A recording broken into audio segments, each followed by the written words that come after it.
Cholesterol क्या होता है और उसमें भी ये जो बैड कोलेस्ट्रॉल का कॉन्सेप्ट है, अगर किसी को समझना हो तो कैसे समझेंगे? कोलेस्ट्रॉल जो है वो बढ़ा हो तो उससे हार्ट की डिजीज़ ज़्यादा होती है। कुछ कोलेस्ट्रॉल जो अ, ज़्यादा हो तो उससे हार्ट की डिजीज़ कम कम होती है। होती है, ठीक है, इसको हमारी लैंग्वेज में गुड कोलेस्ट्रॉल और बैड कोलेस्ट्रॉल का नाम दे दिया गया। ठीक है। बैड कोलेस्ट्रॉल जो है वो हम LDL, low density lipoprotein, LDL component को हम ये बैड कोलेस्ट्रॉल नाम मानते हैं, क्योंकि एलडीएल जो है वो उसका जितना ज़्यादा होगा उतनी हार्ट की बीमारी या ब्लॉकेजेस की समस्या ज़्यादा होगी।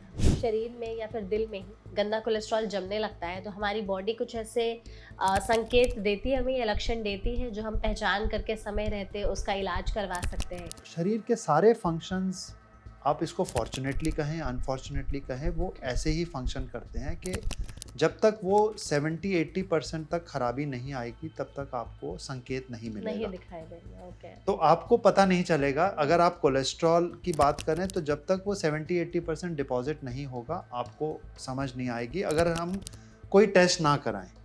70% तक चीज़ें खराब हो गई उसके बाद के ही सिम्टम्स अगर पहचानने हैं, किसी ने टेस्ट ही नहीं कराया लेकिन उसको सिम्टम्स आ रहे हैं, 70-80% समझिए खराबी हो गई, तो फिर वो जो लास्ट स्टेज के सिम्टम्स होंगे वो फिर कैसे पहचानेगा? वो जैसे आपने मेट्रो की सीढ़ियाँ चढ़ने की कोशिश करी तो हो सकता है उस समय छाती में भारीपन लगे, सांस फूलने की, एक एज के कंपैरिजन में आपको ज़्यादा सांस फूले। ठीक है। बहुत सारे इंडियंस में उनको गैस की समस्या वो कहते हैं कि हम चलते हैं तो हमारे को गैस बहुत बनती है। ठीक है। इंडियन सिम्टम्स में गैस बनना एक बहुत कॉमन सिम्टम होता है। ओके। तो ये सिम्टम्स आने शुरू हो जाते हैं। उसी तरह अगर यही हार्ट में ब्लॉकेज ना हो के ब्रेन में ब्लॉकेज हो तो इंसान को कभी कभी ट्रांजिएंट ब्रेन का डेफिसिट हो सकता है, ब्रेन के फंक्शनिंग में कमी आ सकती है, कभी कभी एक माइनर स्ट्रोक्स आ सकता है जिसकी वजह से आप एक इंसान का ब्रेन का फंक्शन ट्रांजिएंटली कम हो सकता है। ये वार्निंग सिग्नल है कि ब्रेन के उसमें ब्लॉकेजेस हो रहे हैं। तो अगर किसी को समझना हो कि अपने शरीर से वो बैड कोलेस्ट्रॉल कैसे कम करे और गुड कोलेस्ट्रॉल को कैसे बढ़ाए? फैमिलीज जिनको कि बहुत एक्सरसाइज करते हैं, सब कुछ करते हैं, मगर उनका एचडीएल जो है वो, इसका कट ऑफ जो है वो 35 से 40 से ऊपर होना चाहिए। ठीक है। वो अच्छा कोलेस्ट्रॉल है, जितना ज़्यादा रहेगा उतना अच्छा है। अच्छा। तो कुछ परिवार हैं जिनका 25-30 से ऊपर जाता ही नहीं है, तो इसको अनफॉर्चुनेटली कोई दवाई नहीं इसको असर करती। इसको केवल exercise and lack of and stopping smoking से बंद किया जा सकता है।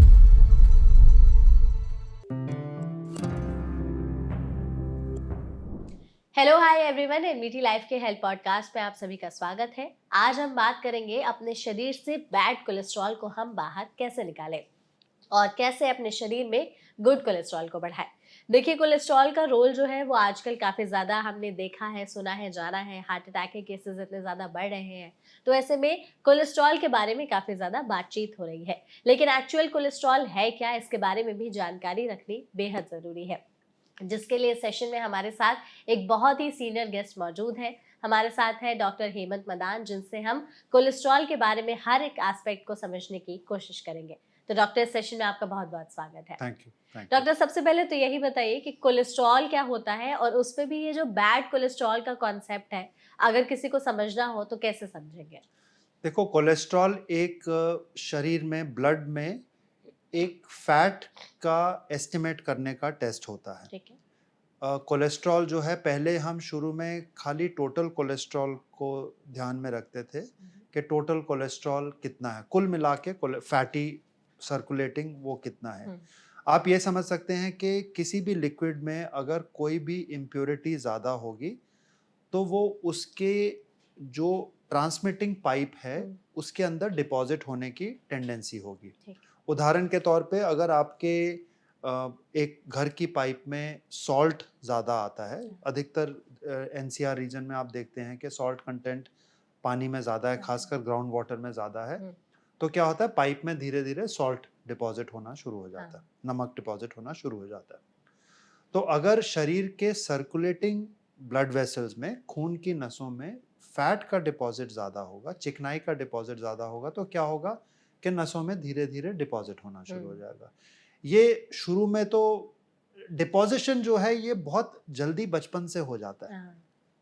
मतलब हमने वो, अगर किसी बच्चे की पोस्टमार्टम स्टडीज वगैरह में देखा गया है कि 7-8 महीने से डिपॉजिट होना शुरू हो जाता है बचपन में। अच्छा। हाँ, बहुत छोटी उम्र से डिपॉजिट हो जाता है, हाँ। बट वो किसी टाइम पे आके वो ऐसा डिपॉजिट हम्म, हो जाता है कि हम उसको वो ब्लॉकेज करना शुरू कर करना देता शुरू है। हो जाता है। अब अ, अगर आपके घर की पाइप हो तो वो तो प्लम्बर से बुलवा के सफाई करवा हम्म, लो। एक अंदर की पाइप हो तो उसको तो ब्लॉकेज को हटाना बड़ा मुश्किल काम है। करेक्ट। तो उसका समाधान क्या है? उसका समाधान एक ही है कि आप जो सर्कुलेटिंग इम्प्योरिटी है, उसको कम कर दो। ओके। अगर सर्कुलेटिंग फैट कम हो जाएगा तो नेचुरली डिपॉजिशन भी कम कम होना हो शुरू हो जाएगा, जाएगा। बिल्कुल। तो ये शुरू में हम, जैसे मैंने बताया, हम टोटल कोलेस्ट्रॉल को नापते थे, बट कोलेस्ट्रॉल का, जैसा मैंने पहले भी कहा, कि कोलेस्ट्रॉल का शरीर में एक बहुत इम्पॉर्टेंट फंक्शन भी होता है। होता है। भगवान ने कोई भी चीज़ बिना फंक्शन के नहीं नहीं बनाई है। बनाई है। कोलेस्ट्रॉल का किन 2 चीज़ों में फंक्शन होता है? एक ब्रेन फंक्शन में रोल होता है और ठीक है। दूसरा इंसान के सेक्सुअल फंक्शन में कोलेस्ट्रॉल का रोल होता है, ओके। बट अधिक मात्रा में नहीं। हम्म, तो फिर हमने जब स्टडीज़ करे गए तो कोलेस्ट्रॉल के अलग-अलग फ्रैक्शंस पाए गए, और ये फ्रैक्शंस मोटे-मोटे तौर पे 4 या 5 किस्म के फ्रैक्शन होते हैं। एक होता है ट्राइग्लिसराइड, एक होता है एलडीएल, एक होता है एचडीएल, एक होता है वीएलडीएल। ठीक है। तो हम इसमें बहुत ज़्यादा टेक्निकल डिटेल्स में नहीं जाएँगे, मगर हमने मतलब स्टडीज़ ने ये देखा कि कुछ कोलेस्ट्रॉल जो है वो बढ़ा हो तो उससे हार्ट की डिजीज़ ज़्यादा होती है, कुछ कोलेस्ट्रॉल जो अ, ज़्यादा हो तो उससे हार्ट की डिजीज़ कम कम होती है। होती है। ठीक है। इसको हमारी लैंग्वेज में गुड कोलेस्ट्रॉल और बैड कोलेस्ट्रॉल का नाम दे दिया गया। ठीक है। बैड कोलेस्ट्रॉल जो है वो हम LDL, low density lipoprotein, LDL component को हम ये बैड कोलेस्ट्रॉल नाप मानते हैं, क्योंकि एलडीएल जो है वो, उसका जितना ज़्यादा होगा उतनी हार्ट की बीमारी या ब्लॉकेजेस की समस्या ज़्यादा होगी। ज़्यादा होती है। एलडीएल की जो नॉर्मल लेवल है एक नॉर्मल टारगेट में, वो लेस देन 100 होनी चाहिए। लेस देन 70 हो तो और भी अच्छा, लेस देन 50 हो तो बहुत ही अच्छा, ओके। बट 100 से नीचे डेफिनेटली होनी चाहिए। होनी चाहिए। अगर 100 से ऊपर है तो फिर हमें लाइफस्टाइल और दवाइयों के माध्यम से इसको चेंज करना चाहिए। ठीक है। उसी तरह जो गुड कोलेस्ट्रॉल है वो हमें कोशिश करनी चाहिए कि जितना ज़्यादा गुड कोलेस्ट्रॉल हो उतना इतना हमारे लिए ज़्यादा अच्छा है, अच्छा। क्योंकि वो प्रोटेक्शन देता है हम्म। हार्ट डिजीज से। तो मोटे-मोटे तौर पे ये है गुड कोलेस्ट्रॉल और बैड कोलेस्ट्रॉल का फंक्शनैलिटी। ओके। तो डॉक्टर, जैसे बहुत सारे लोग बोलते हैं कि शरीर में, आपके दिल में जो गंदा कोलेस्ट्रॉल है वो जम गया है। तो अगर जब शरीर में या फिर दिल में ही गंदा कोलेस्ट्रॉल जमने लगता है तो हमारी बॉडी कुछ ऐसे संकेत देती है हमें, या लक्षण देती है जो हम पहचान करके समय रहते उसका इलाज करवा सकते हैं कि शायद शरीर में कुछ गड़बड़ हो रही है, कोलेस्ट्रॉल बढ़ रहा है, तो ये उसके संकेत हो सकते हैं। तो मेघा, ऐसा है कि जो बॉडी के सारे फंक्शंस हैं ना, वो भगवान ने एक आइसबर्ग फिनोमेनन के उससे बनाए हैं। ठीक है। आइसबर्ग क्या होता है? आइसबर्ग जो समुद्र में बर्फ का वो होता है, अगर हम्म। आपने टाइटैनिक पिक्चर देखी हो तो जिससे टाइटैनिक टकराती है वो आइसबर्ग। आइसबर्ग।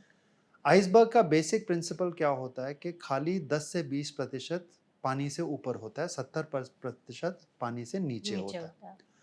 तो शरीर के सारे फंक्शंस, आप इसको फॉर्चुनेटली कहें अनफॉर्चुनेटली कहें, वो ऐसे ही फंक्शन करते हैं कि जब तक वो 70-80% तक खराबी नहीं आएगी तब तक आपको संकेत नहीं नहीं मिलेगा। दिखाई देंगे। ओके। तो आपको पता नहीं चलेगा। हम्म। अगर आप कोलेस्ट्रॉल की बात करें तो जब तक वो 70-80% डिपॉजिट नहीं होगा आपको समझ नहीं आएगी, अगर हम कोई टेस्ट ना कराएं। ओके। तभी हम ब्लड टेस्ट की इम्पोर्टेंस को, ज़रूरतमंदी को तभी हम इतना स्ट्रेस करते हैं, हम्म। क्योंकि अगर हम बीमारी चाहते हैं कि बीमारी जल्दी स्टेज में पकड़ी जाए, तो बीमारी जल्दी स्टेज में पकड़ने का मतलब ही यही है कि आप उसको एंटिसिपेट करके टेस्ट कराएं। बिल्कुल। अगर हम एक एग्ज़ाम में, नीट एग्ज़ाम में, आईआईटी के एग्ज़ाम में, लॉ के एग्ज़ाम में अगर हम पास करना चाहते हैं तो हम कितने सारे मॉक टेस्ट करते हैं। हम्म। अपने आप को टेस्ट करते हैं ना कि भाई हम उस लेवल तक पहुँचे हैं कि पहुंचे कि नहीं नहीं पहुँचे। पहुंचे, करेक्ट। आप पहले दिन ही जाके तो एग्ज़ाम नहीं नहीं पास दे कर देते, सकते ना। हाँ। तो मेडिकल में हम अनफॉर्चुनेटली ये प्रोसेस को हम फॉलो नहीं करते हैं, लैक कर जाते हैं लैग हम। कर जाते हैं। हमारी हॉस्पिटल की एक बहुत अच्छी टैगलाइन है कि there are no sudden heart attacks. कोई हार्ट अटैक जो है वो सडन नहीं है, अचानक हमने नहीं इग्नोर किया है इसलिए वो हम उसको सडन मान। बिल्कुल। तो हमें और कोई तरीका नहीं है, कोई वार्निंग सिग्नल शायद आपको पता भी नहीं चलेंगे। The only warning signal may be when you do your blood test. Of course कुछ चीज़ें हैं जो आपको दिखती हैं, इनडायरेक्ट एविडेंसेस दिखते हैं। अगर आपका शरीर ओवरवेट है तो दिखेगा, फैमिली हिस्ट्री है दिखेगी, अगर आप स्मोकर हैं तो आपको पता पता चलेगा, चला। अगर आपके परिवार में डायबिटीज़ है आपको पता चलेगा। हुँ। बट आपको अपने लिए ये वेरिएशंस होते हैं, आपको अपने लिए पता करना है तो टेस्ट करा। तो फिर कोलेस्ट्रॉल को जाँचने के लिए, मापने के लिए कौन-सा टेस्ट कराना चाहिए? लिपिड प्रोफाइल एक टेस्ट होता है, बहुत रूटीनली किया जाता है लिपिड प्रोफाइल। उसमें चारों या पांचों चीज़ें जो मैंने बताई हुँ, हुँ। लिपिड के कंपोनेंट्स हैं, पांचों चीज़ें पता चल जाती हैं। वो एक स्टार्टअप है 35 या 40 इयर्स की एज में, depending on gender, depending on आपका क्या रिस्क प्रोफाइल है, तो वो 35 या 40 इयर्स की एज में आके ज़रूर पहली दफ़ा कराना कराना चाहिए। चाहिए। और फिर उसकी फ्रीक्वेंसी रखनी चाहिए, हुँ। Once in a year, once in 2 years, depending कि आपका रिस्क प्रोफाइल क्या कैसा है। है? बिल्कुल। तो लिपिड प्रोफाइल टेस्ट जो है वो कोलेस्ट्रॉल के लिए कराया जा जी। सकता है। डॉक्टर आपने कहा कि जैसे कि जब तक 70% तक चीज़ें खराब ना हो जाए तब तक कोई ऐसे सिम्पटम्स दिखाई नहीं देते हैं। लेकिन अगर 70% तक चीज़ें खराब हो गई, उसके बाद के ही सिम्पटम्स अगर पहचानने हैं, किसी ने टेस्ट ही नहीं कराया, लेकिन उसको सिम्पटम्स आ रहे हैं, 70-80% समझिए खराबी हो गई, तो फिर वो जो लास्ट स्टेज के सिम्पटम्स होंगे वो फिर कैसे पहचाने जाएँ? वो तो ब्लॉकेजेस देखो, आपके पाइप का ब्लॉकेज का एग्जांपल हमेशा याद रखना। हुँ, प्लम्बिंग का सिस्टम है बेसिकली, मोटे मोटे तौर पे ये बायोलॉजिकल प्लम्बिंग है। ठीक है। अगर ब्लॉकेज होगा तो क्या होगा कि पानी की सप्लाई कम होगी, हुँ, खून की सप्लाई कम कम होगी, हो खून गया। की सप्लाई कम होगी तो अगर हार्ट के पाइप में ब्लॉकेज आता है तो खून की सप्लाई कम होने की वजह से चलने में, रूटीन एक्टिविटीज़ में हो सकता है आपको फ़र्क ना पड़े। हाँ, जैसे आपने मेट्रो की सीढ़ियाँ चढ़ने की कोशिश करी तो हो सकता है उस समय छाती में भारीपन लगे, साँस फूलने की, एक एज के कंपैरिज़न में आपको ज़्यादा साँस फूले। ठीक है। बहुत सारे इंडियंस में उनको गैस की समस्या वो कहते हैं कि हुँ, हुँ, हम चलते हैं तो हमारे को गैस बहुत बनती ठीक है। इंडियन सिम्पटम्स में गैस बनना एक बहुत कॉमन सिम्पटम होता है। है। ओके। तो ये सिम्पटम्स आने शुरू हो जाते हैं। उसी तरह अगर यही हार्ट में ब्लॉकेज ना हो के ब्रेन में ब्लॉकेज हुँ, हो, हुँ, तो इंसान को कभी-कभी ट्रांजिएंट ब्रेन का डेफ़िसिट हो सकता है, ब्रेन के फंक्शनिंग में कमी आ सकती है। कभी-कभी एक माइनर स्ट्रोक सा आ सकता है जिसकी वजह से अ, एक इंसान का ब्रेन का फंक्शन ट्रांजिएंटली कम हो सकता है। ये वार्निंग सिग्नल है कि ब्रेन के उसमें ब्लॉकेजेस हो रहे हैं। ओके। अधिकतर जो हमारे 2 एरियाज़ के ब्लॉकेजेस जिसके बारे में हम चिंता करते हैं, वो है हार्ट के ब्लॉकेज और ब्रेन के ब्रेन के ब्लॉकेज। Blockage, okay. तो डॉक्टर अगर कोलेस्ट्रॉल को समझना हो कि किन कारणों से बढ़ता है शरीर में कोलेस्ट्रॉल, तो फिर वो कारण क्या होंगे? कारण एक जो अ, अगेन इसको अगर हम फ्रेज़ को कहें तो हर इंसान जो है वो 2 चीज़ों का अ, कम मिक्सचर से हुँ, बनता है। एक होता है नेचर, एक होता है नर्चर। ठीक है। Nature is what you are born with, hmm, hmm, nurture is आप अपने शरीर से क्या करते हैं। करते हैं। 70% ऑफ कोलेस्ट्रॉल जो है वो नेचर है। नेचर का मतलब है वो जेनेटिक है, दिया वो हुआ है। पारिवारिक है। हाँ, वो 70% ऑफ कोलेस्ट्रॉल जो है एलडी मैं खासकर एलडीएल की बात कर रहा हूँ। हुँ, एलडीएल जो बैड कोलेस्ट्रॉल वो है, आपको क्योंकि मतलब विरासत में मिली हुई वो है। आपको विरासत में मिली हुई हुँ, है। कहाँ बनता है? लिवर में बनता है। ठीक है। जैसा मैंने आपको पहले भी समझाया कि जितना अधिक कार्बोहाइड्रेट होता है वो लिवर उसको फैट में कन्वर्ट कर देता कर है। देता है। तो एलडीएल जो है वो 70% जो है वो जेनेटिक है, 30% इज जो नर्चर है। हुँ, नर्चर का मतलब ये है जो हम एक्सरसाइज, डाइट इन सब से कंट्रोल कर सकते हैं। ओके।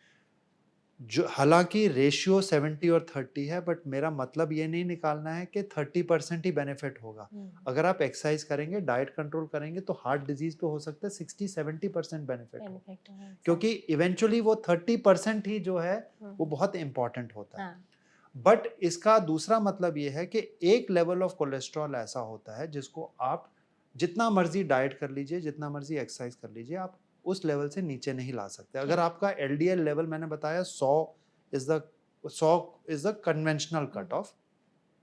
अगर आपका 170 180 एलडीएल लेवल है, जो कि इंडिया में बहुत कॉमनली देखा जाता है, अच्छा।